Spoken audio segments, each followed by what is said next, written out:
Abra sua Bíblia, por favor, em Êxodo, capítulo 2, capítulo 3, perdão, Êxodo 3. Êxodo para alguns Exodo, né? Êxodo, capítulo 3, versículo 1.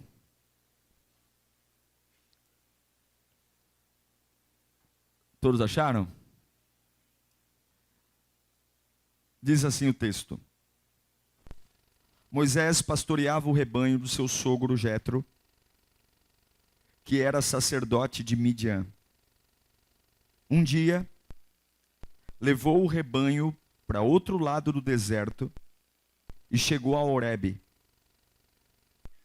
o monte de Deus. Ali, o anjo do Senhor lhe apareceu numa chama de fogo que saía do meio de uma sarça. Moisés viu que, embora a sarça estivesse em chamas, não era consumida pelo fogo. Que impressionante, pensou Moisés. Por que a sarça não se queima? Vou ver isso de perto. O Senhor viu que ele se aproximava para observar, e então, do meio da sarça, Deus o chamou. Moisés, imagine essa cena. Uma árvore pegando fogo e do meio do fogo sai uma voz. Moisés, Moisés. E o mais louco ainda, ele responde para a árvore. Eis-me aqui, respondeu ele. Então disse Deus, não se aproxime, tire as sandálias dos pés, pois o lugar em que você está pisando, ou o lugar que você está, é terra santa. Disse ainda, eu sou o Deus do seu pai, o Deus de Abraão, o Deus de Isaque e o Deus de Jacó. Então Moisés cobriu o rosto, pois teve medo de olhar para Deus. Vamos orar? Senhor, a gente está numa semana diferente, uma semana de jejum, uma semana de oração, uma semana de consagração, pessoas voltando a ter esperança, pessoas que há muito tempo não tinham propósito, voltando a ter propósito, cristãos que estavam frios, assumindo o compromisso de se aquecer novamente. Mas aqui está a tua palavra, Senhor. Fala conosco, Pai. Nós queremos ter humildade para ouvir e sermos alinhados. Ajuda-nos nessa noite, em nome de Jesus.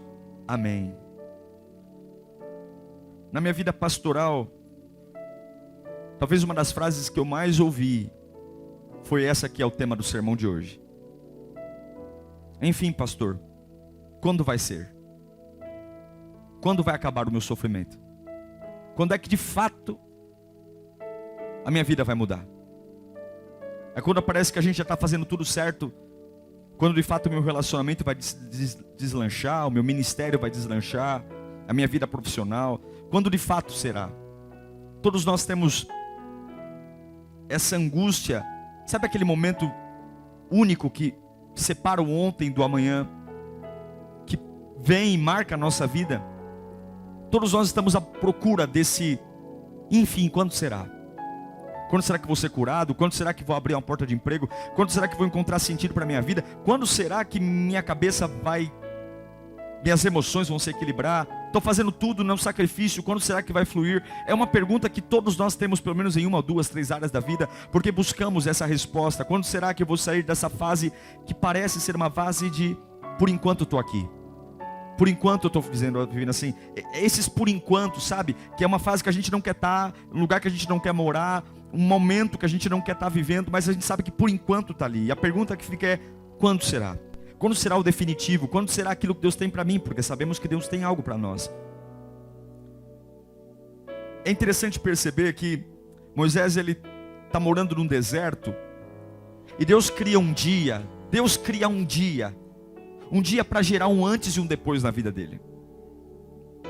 Deus pega uma árvore que é comum no deserto, a sarça, E é muito comum a sarça pegar fogo no deserto. A sarça é uma árvore infrutífera, uma árvore comum. É como se fosse um mato para nós aqui. No deserto a sarça não tem valor nenhum. Ela não tem fruto, ela não produz sombra. A sarça é uma árvore seca, cheia de galho. E por conta do calor extremo no deserto, ela pega fogo mesmo. Não tem nada de normal, de anormal a sarça pegar fogo. O que é anormal é o fogo não consumir o galho da sarça. E tem um dia que Deus prepara, um dia comum de Moisés. Moisés está ali pastoreando ovelhas, recolhendo cocô de ovelha. Um homem que foi criado para ser príncipe do Egito, agora está vivendo como um anônimo no deserto. Tem fases da nossa vida que são anônimas mesmo. E agora ele está andando um dia como qualquer outro, e a sarça pega fogo, e ele fica muito curioso, porque está pegando fogo, mas a árvore, ela continua intacta. A chama, a labareda de fogo está fortíssima, mas os galhos, os ramos, o tronco, o fogo não consome, é como se fosse blindada. E aquilo Moisés olha e ele é atraído, e quando ele ouve, chega naquele dia, Deus fala com ele. É uma epifania, é um momento único, é um momento divisor. Porque num dia comum, numa vida comum, Deus muda totalmente o cenário da vida de Moisés com 80 anos. Deus está definindo um antes e um depois da vida de Moisés naquele dia. A sarça, ela tem um símbolo. A sarça é eu e você. Aquela pessoa que não tem muito valor, não tem muita, sabe, cheio de tranqueira. Nós somos assim, problemáticos, o passado nos aflige. E não tem muita coisa assim de valor na gente. Mas de repente aquela sarça que pega fogo e não consome, é mais ou menos o que o avivamento vai fazer com a gente, sabe? É muito normal a gente ter momentos com Deus, mas de repente Deus quer nos mostrar que não é o valor da sarça, não é o meu valor. Tem dias que Ele vai colocar algo em mim que não vai sair mais. Mas a pergunta que fica é: quantos serão esses dias? Quando que eu vou encontrar esse de repente, essa sarça que vai mudar minha vida, meu ministério? Quando será esse dia que minha vida vai fazer sentido? Porque eu sou bom naquilo que eu fui criado para ser. Ninguém pega num garfo como eu pego, ninguém canta como eu canto, ninguém anda como eu ando. Meu Deus, eu não fui feito para ser igual a ninguém. Quando vai ser esse dia que eu vou conseguir colocar todo o meu potencial em prática, minha estrutura, que eu vou chegar em casa cansado, mas realizado, dizendo: olha, a minha vida tem sentido. A minha vida tem propósito, a minha vida faz sentido. E não importa se eu sou um pedreiro, não importa se eu sou um enfermeiro, se eu sou um médico, se eu sou um agricultor, se eu sou um pastor. O sucesso não está pautado naquilo que a sociedade diz, mas numa conexão onde eu sei que eu estou vivendo aquilo que Deus tem para mim. Quando vai ser esse dia? Porque o camarada Moisés, 40 anos ele viveu no deserto, no Egito. De repente ele está andando no palácio, e ele é hebreu, mas criado como egípcio, e ele vê um egípcio batendo no hebreu. Ele vai lá e assassina um homem. Num dia ele é príncipe do Egito, no outro dia ele é fugitivo procurado de morte, que vai parar num deserto sem nunca ter vivido num deserto. Moisés foi criado sendo abanado por escravos e comendo vinha na boca. Moisés foi criado durante 40 anos comendo do bom e do melhor, dormindo nas melhores camas, vestindo as melhores roupas, vestindo-se de seda da mais fina. E num dia para a noite ele vai parar num deserto, sem ele nem beira, sem saber o que é ser pobre, sem saber o que é passar necessidade, e tem que reaprender a vida. E a pergunta que fica é: legal, 40 anos rico, 40 anos pobre, quando vai ser que eu vou de fato descobrir? E a pergunta que fica é: quando vai ser? E eu orei a Deus porque tem áreas da minha vida que eu tenho perguntado para Deus: quando vai ser, Senhor? E talvez você está perguntando aqui: quando vai ser?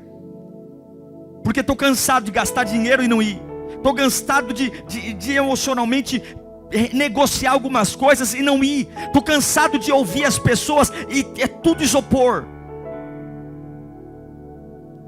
Olhando para a experiência de Moisés, a resposta que vai me dizer se eu vou estar mais perto ou mais longe desse dia, que vai gerar um antes e depois da minha vida, e de fato eu vou ser a pessoa feliz porque eu cumpro aquilo que Deus tem para mim.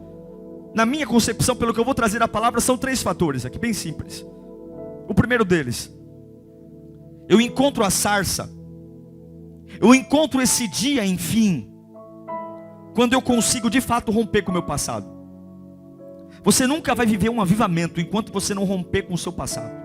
Nunca. Porque avivamento é novo. A Bíblia nos dá parábolas e ilustrações de que Ele não põe vinho novo em odre velho. Não se coloca remendo novo em vestido velho. Deus nunca colocará vida nova se você for velho. Lá em Êxodo capítulo 2, versículo 18, o texto diz: quando as moças voltaram a seu pai Reuel, este lhes perguntou: por que vocês voltaram tão cedo hoje? E elas responderam: o que elas responderam? Um egípcio defendeu-nos dos pastores e ainda tirou água do poço para nós e deu de beber ao... Elas referem-se a Moisés chamando ele do quê? Egípcio. Ele não estava mais no Egito. Ele não se vestia mais como egípcio. Ele não morava mais no palácio. Ele estava no deserto. Mas ele ainda falava como egípcio, ao ponto de que as filhas de Reuel, quando vão olhar para Moisés, o identificam não como um hebreu, porque ele nasceu como hebreu, ainda o identificam com a vida e com o jeito e com o trejeito que ele tinha quando ainda morava num palácio. Os anos do palácio mudaram Moisés. Sabe, você que desviou 1 ano, 2 anos, 3 anos, ou você que nunca veio servir a Deus, ou nós que estamos aqui na igreja, todos nós fomos influenciados por alguma cultura. Todos nós fomos influenciados por pessoas, por momentos. E o problema é que Deus não vai acender a sarça para um homem que antes de se lembrar que tem uma nação hebreia, é um hebreu, ainda tem vestígios de uma nação idólatra, ainda é reconhecido por egípcio. A sarça não arde. Não adianta nascer de novo. Não adianta ter promessa e vir ao culto se o meu comportamento é o mesmo de antes da minha conversão. É o mesmo. Se as filhas de Reuel continuam me vendo como egípcio, eu não vi visto mais como egípcio, mas o meu jeito é egípcio. Se eu quero encontrar esse dia que vai mudar a minha vida, eu também tenho que tomar uma decisão. A decisão é romper com o meu passado. Dizer ser cristão não basta. Se alguém perguntasse para Moisés, ele dizia assim: o que você é, Moisés? Eu sou hebreu. Mas a gente não tem que ser reconhecido quando a gente se apresenta. A gente tem que ser reconhecido quando as pessoas nos observam. Não adianta Moisés dizer que é um hebreu, se quando olham para ele falam: você é um egípcio. As filhas de Reuel falavam: você é um egípcio. Ele não era um egípcio. A tua identidade não está na sua apresentação. A sua identidade está no que as pessoas estão enxergando. E a pergunta que fica é: as filhas de Reuel, se fossem olhar para você hoje, te veriam e me veriam como um povo de Deus? Nós já somos um povo de Deus? Ou ainda há traços onde as pessoas ficam dizendo: será que ele voltou para a igreja ou não? Eu vi uma foto que ele estava no culto, mas espera aí, agora eu estou em dúvida, porque ele vive fases. Se você quer um dia que mude a sua vida, se você quer a sarça ardente ao ponto de dar o propósito pelo qual você nasceu, de ver o melhor de Deus, você precisa, e eu precisamos, nós precisamos romper com o nosso passado. Não é simples esse processo de transição, porque foram anos morando no Egito, foram anos comendo como egípcio. Não é simples, mas às vezes a gente se agarra tanto ao que vivemos no passado, que fica tudo mais complexo ainda.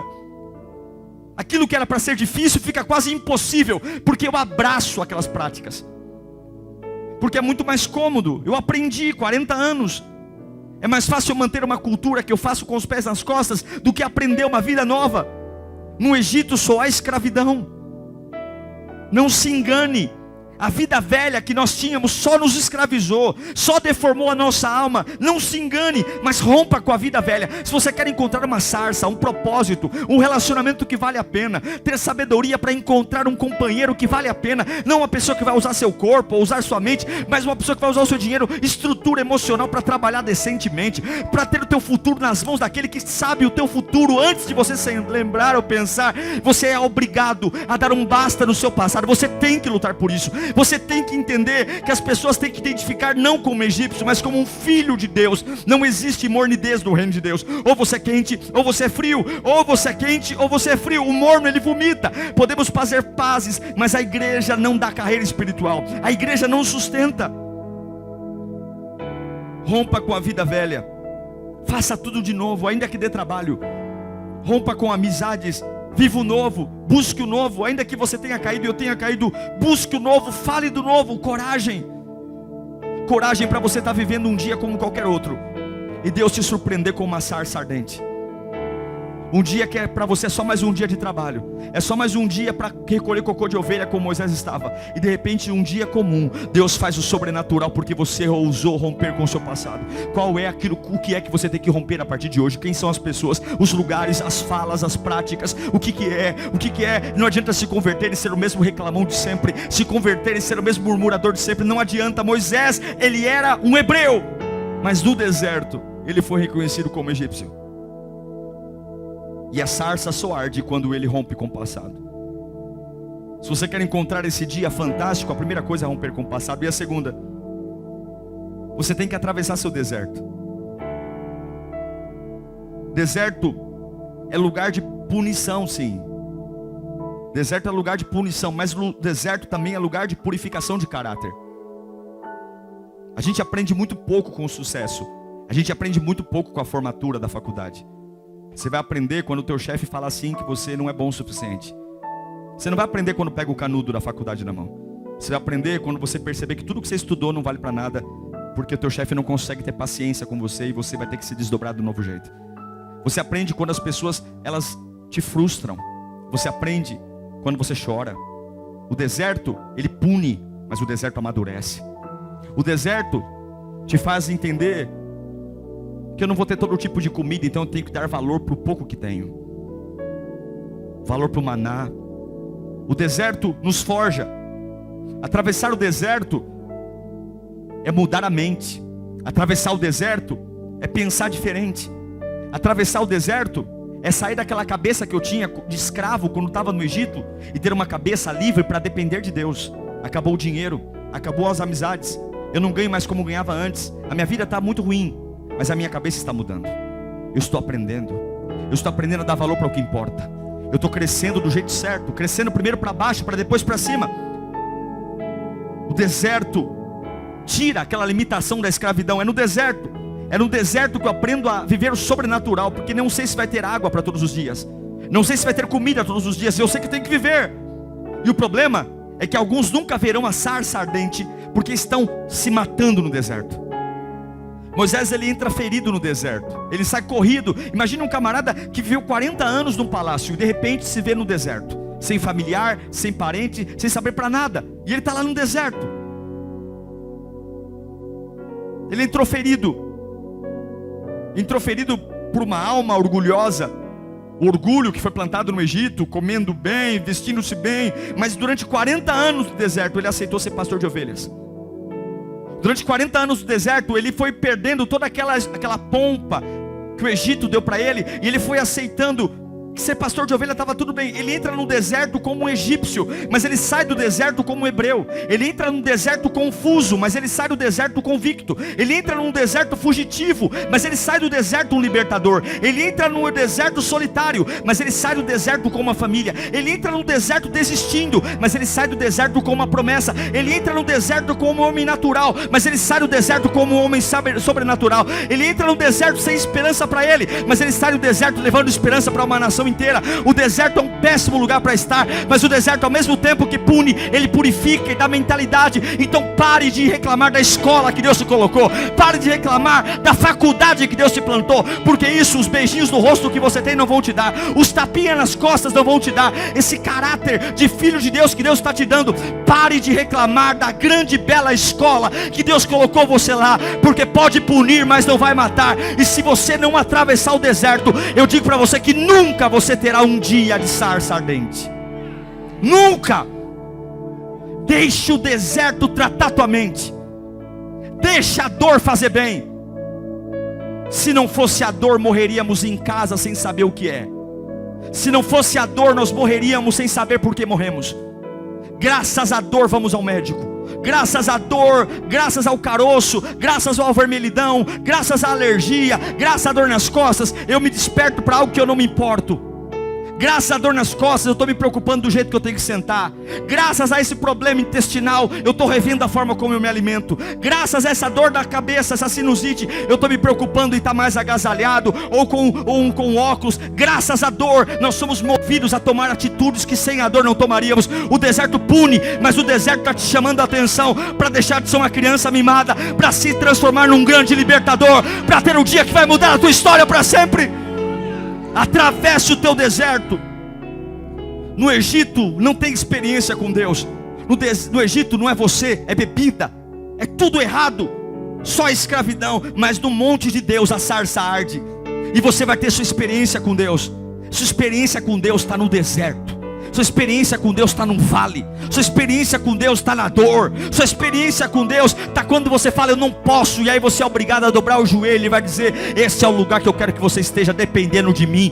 Não é de pé, não com o nariz empinado, batendo no peito. É de joelho, com a cabeça entre as pernas, chorando e dizendo, sem ti eu não vivo, sem ti eu não consigo, sem ti eu não posso, me ajuda. E Deus vai dizer, é exatamente este lugar que eu te fiz para estar, dependendo da minha presença. A sua maior experiência está no deserto. E se você quer ter um dia que vai mudar a tua vida, pare de fugir do deserto, porque fugir do deserto só vai aumentar a tua temporada lá. Quanto mais tempo você fugir do tratamento do deserto na sua vida, mais tempo você aumenta a sua temporada lá. O povo de Deus fugiu do tratamento, negavam-se a ser gratos e a murmuração estava lá. E é por isso que ficaram 40 anos. Se eu for agora do trajeto com um carro, eu faço em 3 dias eu faço a caminhada que eles demoraram 40 anos para fazer. Em 3 dias de carro eu cruzo todo o percurso que eles demoraram 40 anos. Quanto mais você impedir que o deserto te amadureça, mais você prolonga a sua temporada nele.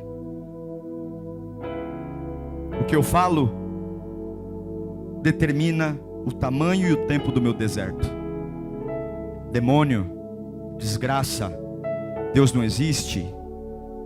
O que eu falo, o que eu determino, dá o tamanho e o tempo do meu deserto. A culpa é sua. É você que não é sábio. É você que lê a Bíblia e esquece o que leu. É você que ouve que Deus te ama e esquece disso.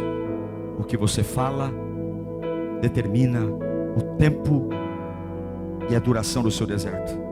Para você encontrar, por fim, primeiro, rompa com o seu passado. Segundo, você precisa atravessar o seu deserto. Atravessa ele. E último, para você encontrar esse dia que vai mudar a sua vida, você tem que ser obrigado a tirar de você todo vestígio de autossuficiência. Todo. A Bíblia diz que quando aquela sarça está pegando fogo, Moisés se aproxima e sai uma voz chamando ele, e logo a sarça diz o seguinte: tira a sandália dos teus pés. Não te chegues para cá, tira os sapatos, porque esse lugar é santo. Deus chama a atenção de Moisés por último requisito para viver um tempo novo, a autossuficiência. Ele passou 40 anos cuidando de ovelhas. 40 anos. E agora Moisés está se rendendo. Toda a habilidade que ele adquiriu no deserto, para viver no deserto. Não se anda descalço no deserto. Deserto é lugar de serpentes, escorpiões. Deus pega o cajado de Moisés, um pastor de ovelhas. O cajado é como se fosse a arma de um policial. É como se fosse a faca de um açougueiro. É como se fosse a farinha de um padeiro. O cajado de um pastor é a ferramenta mais hábil. E Deus pede para Moisés pegar a sua vara, o seu cajado, e jogar no chão. E quando ele joga a vara, aquela vara se transforma em uma serpente. Deus estava ensinando para ele que aquilo que ele se apoiava já não importava mais. Continuar se apoiando naquilo que o sustentou durante 40 anos. A profissão de Moisés, de príncipe do Egito, foi pastor de ovelhas. Mas agora aquilo que a sua maior ferramenta se transformou numa serpente. A sarça só queima quando você tirar toda a segurança da sua vida, daquilo que você faz. A nossa geração presente tem que aprender que a nossa segurança está na glória. Se a tua segurança estiver no seu dinheiro, Deus vai tirar seu dinheiro. Se a tua segurança estiver em lugares, Deus vai tirar esses lugares. Em Êxodo 4:3, ele fala: lança na terra. E ele lançou na terra e tornou-se em cobra, e Moisés fugia dela. Moisés estava fugindo do cajado que virou uma cobra. Lançar o cajado no chão se torna uma serpente. O que significa isso? Que aquilo que Moisés mais confiava para ajudá-lo no deserto, com as ovelhas, poderia transformar-se num laço, se fosse ainda aquilo a sua confiança. Serpente é um inimigo. Aquela vara poderia se transformar num coelho, qualquer animal. Por que numa serpente? Deus é didático, tudo ele nos ensina. A vara que o sustentava, a vara que era o símbolo da sua profissão, quando ele joga no chão se transforma numa serpente. O animal que é inimigo de Deus, que é símbolo da traição. Deus estava ensinando para Moisés que continuar confiando no seu trabalho seria a sua destruição. Continuar confiando nas suas habilidades seria a sua destruição. Continuar confiando na sua experiência. Você só se aproxima da sarça. Você só tem dias únicos quando todas as suas seguranças humanas são tiradas de você. Quando Deus diz: tire as sandálias, Ele está dizendo para Moisés: entenda que diante de mim, eu sou a sua segurança. Eu sei que aqui no deserto tem escorpiões e serpentes, mas você está diante de mim, pode andar descalço. Você está diante de mim, pode andar descalço. Tira a sandália. Em nenhum outro lugar, diante de nenhuma outra presença, você deveria andar descalço no deserto. Mas para te provar que eu sou o seu sustentador, tira a sandália dos teus pés. Pisa nessa terra cheia de escorpião, porque eu estou mandando. Eu sou a tua segurança, eu sou o teu sustento. Não é tua escola, não é teu remédio. Tira a sandália do teu pé, Moisés. Anda descalço aqui. Anda, meu filho, anda descalço. Anda, porque eu calo a boca dos escorpiões, das serpentes. Anda. Deus estava tirando de Moisés o cajado da segurança humana, a sandália da segurança física, porque diante de Deus eu não preciso ter nada que me faça viver. Eu só preciso me lançar sem reservas, porque Ele é a minha segurança, Ele é a minha provisão, Ele é o meu remédio, Ele é o meu psicólogo, Ele é o meu psiquiatra, Ele é o meu amor, Ele é a minha vida, Ele é o meu antidepressivo, Ele é tudo que eu preciso, Ele é meu anestésico, Ele é o meu óleo, Ele é a minha Bíblia, Ele é o meu Deus, Ele é o meu pai, Ele é o meu marido, Ele é o meu filho, Ele é a minha fonte. Os homens falham, mas Ele não falha. Os homens deixam, mas Ele não deixa. As pessoas abandonam e esquecem, mas Ele não esquece. Diante de mim, vem sem sandália, vem sem cajado. Ande descalço. Andar descalço no deserto é perigoso. Todos nós queremos esse dia. Enfim, pastor Diego, quando será esse dia? E talvez eu encerre essa palavra como se Deus perguntasse para você: quando é, lírio dos vales, que vocês vão me dar a oportunidade de acender uma sarça para mostrar o que eu tenho para vocês? Quando é que vocês vão parar de esperar que eu faça, quando eu estou esperando vocês romperem com o passado? Quando eu estou aqui no trono esperando vocês, de uma forma linda e poderosa, atravessar o lugar que eu plantei. E eu não dei nada maior do que a sua estrutura. Eu te fiz. Dói, machuca, mas tem pedagogia nisso. Você vai entrar um escravo e vai sair de lá um libertador. Quando é que você vai parar de conversa fiada e atravessar? Lembra hoje não tem mais, né? No Faustão tinha aquela ponte do rio que cai. Quem lembra disso, né? Tinha de domingo à tarde. Tinha aquela ponte, aí ficava o rapaz com aquelas bolas, né? Quem é dessa geração aí? Os novinhos não vão lembrar. Ficava com aquelas bolas lá de canhão, aí a pessoa atravessava, né? Deus colocou você assim, ó, balança. O diabo tá lá, o chifrudo com canhão lá, mirando as bolas em você. Mas fica tranquilo, Deus calculou tudo certinho. O balanço da ponte você suporta. A força que as bolas vêm, seu corpo aguenta. Você só cai se você for frouxo. Você só não aguenta se você for fraco. Mas ainda que você seja fraco na presença de Deus, Ele te fará forte. Quando é que você vai largar essa autossuficiência? Tá bem porque a conta tá cheia? Eu quero ver você bem quando não te sobra nada. Quando eu fizer a vara do teu cajado virar serpente. Quando eu mandar você andar descalço no lugar que ninguém anda, eu quero ver você confiar em mim aí. Eu quero ver você ter autossuficiência aí, parar. E aí sim, quando você romper com o passado, quando você atravessar o deserto, quando você se livrar da autossuficiência, você vai estar lá no metrô Itaquera, e não sei como, uma sarça vai arder. Sabe quando a ficha cai, você fala, eu nasci para isso. Estou entendendo tudo. Sabe quando a ficha cai e aqueles dilemas vão embora? Dá a Deus a oportunidade de te dar um dia desse. Dê a Deus a oportunidade de te dar um dia desse, que vai gerar um antes e um depois. Mas o que você fala determina o tamanho e a duração, se esse dia vai chegar ou não. Feche os seus olhos.